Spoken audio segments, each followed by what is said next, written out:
Pemirsa, hari ini Mahkamah Konstitusi menggelar sidang perdana terkait dengan sengketa hasil Pilpres atau Pemilu tahun 2024 di mana sengketa perselisihan hasil pemilihan presiden 2024 di Mahkamah Konstitusi memasuki babak akhir. Assalamualaikum warahmatullahi wabarakatuh. Halo semuanya, perkenalkan nama saya Yuni Yuliani dengan NIM 12430303070. Saya merupakan mahasiswa semester 3 jurusan Hukum Tata Negara, Fakultas Syariah dan Hukum UIN Sunan Gunung Jati Bandung. Pada kesempatan kali ini saya akan membahas sebuah tema yang sangat menarik dan juga relevan tentang kewenangan Mahkamah Konstitusi dalam penyelesaian sengketa hasil pemilu. Pemilu sering disebut pesta demokrasi, namun dalam praktiknya, pesta ini tidak selalu berjalan mulus. Perbedaan hasil, dugaan kecurangan, dan konflik kepentingan seringkali berujung pada sengketa. Disinilah Mahkamah Konstitusi atau MK hadir sebagai wasit terakhir dalam menentukan keadilan pemilu. Mahkamah Konstitusi atau MK adalah lembaga peradilan yang dibentuk untuk menjaga dan menegakkan konstitusi. MK sering disebut sebagai The Guardian of Constitution atau penjaga konstitusi. Salah satu kewenangan MK yaitu untuk mengadili perselisihan hasil pemilu, sebagaimana diatur dalam Pasal 24C ayat 1 Undang-Undang Dasar 1945.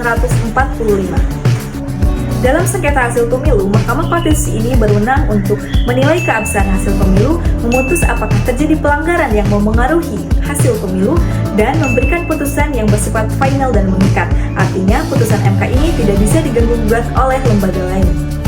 Namun dalam praktiknya, Mahkamah Konstitusi ini tidak hanya menilai hasil pemilu, tetapi juga proses pemilu, seperti apakah adanya dugaan kecurangan yang terstruktur, sistematis, dan masif, dan apakah adanya pelanggaran yang dilakukan oleh penyelenggara pemilu. Hal ini menimbulkan pertanyaan, apakah Mahkamah Konstitusi telah melampaui kewenangannya, atau justru hal tersebut diperlukan demi keadilan pemilu. Secara normatif, kewenangan MK memang dibatasi pada perselisihan hasil pemilu. Namun, secara substansial, hasil pemilu tidak bisa dilepaskan dari prosesnya. Jika proses pemilu cacat, maka hasilnya berpotensi tidak adil. Oleh karena itu, sebagian ahli berpendapat bahwa kewenangan MK dalam menilai proses pemilu adalah bentuk keadilan substansif, bukan pelampauan kewenangan. Tentunya, Mahkamah Konstitusi diperlukan untuk melindungi hak konstitusional warga negara, menjaga kualitas demokrasi, dan menjamin pemilu yang jujur dan adil. Di sisi lain, terdapat kekhawatiran bahwa MK terlalu masuk ke ranah politik atau putusan MK dipengaruhi tekanan politik dan kewenangan lembaga lain seperti Bawaslu menjadi terpinggirkan.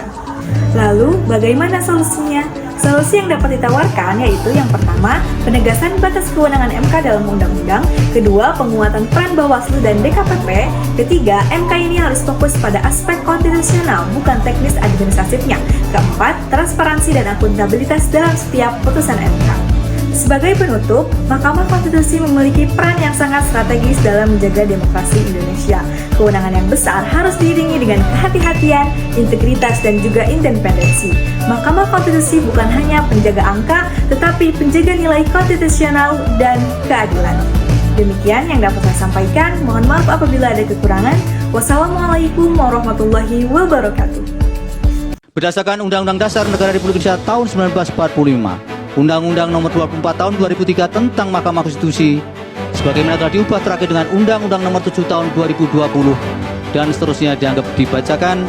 Amar putusan mengadili dalam eksepsi, menolak eksepsi termohon dan eksepsi pihak terkait untuk seluruhnya.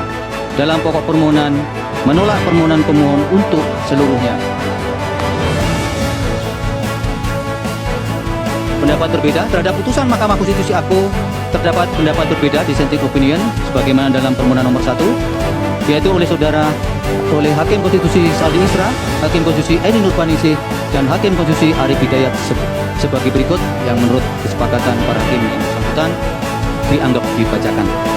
Demikian diputus dalam rapat musyawaratan hakim oleh 8 Hakim Konstitusi, yaitu Soeharto selaku Ketua merangkap anggota, Saldi Isra, Arif Hidayat, Eni Nurbaningsih, Daniel Yusmik Pepoe, M. Guntur Hamzah, Ridwan Mansur, dan Arsul Sani, masing-masing sebagai anggota, pada hari Rabu tanggal 17 bulan April tahun 2024 yang diucapkan dalam sidang pleno Mahkamah Konstitusi terbuka untuk umum pada hari Senin tanggal 22 bulan April tahun 2024 selesai diucapkan pukul 15:11 waktu Indonesia Barat oleh 8 hakim tersebut dengan dibantu Eri Satria Pamungkas, Anak Agung Dian Onita, Radian Primanugraha, Jepri Purkonata Tarigan, Hani Adani, Ria Indriani, Wilma Sidalahi, Nur Lydia Stefani Hikmah, Siska Yosepin Sirait, Penny Tripurnamasari, Akmari Narasika, dan Mukhtar Hadi Saputra. Masing-masing adalah panitera pengganti pada Mahkamah Konstitusi dengan dihadiri oleh pemohon dan kuasanya, oleh termohon dan kuasanya, pihak terkait atau kuasanya, dan Badan Pengawas Pemilihan Umum. Demikian putusan yang diucapkan oleh Mahkamah pada hari ini. Thank you guys. Sehat-sehat kalian dan jaga diri kalian, dan ingat guys, kalian sudah melalui banyak rasa sakit, kalian kuat, kalian bisa lalui lebih banyak rasa sakit itu, karena sekali lagi guys, gue bilang ke kalian guys, Tuhan gak akan memberikan cobaan yang tidak disanggupi oleh hambanya guys. Semua yang kalian lalui itu guys sudah sejalan Tuhan, dan Tuhan tahu kalian bisa melalui itu ya. Kalian kuat guys, thank you. Brando Winda, signing out.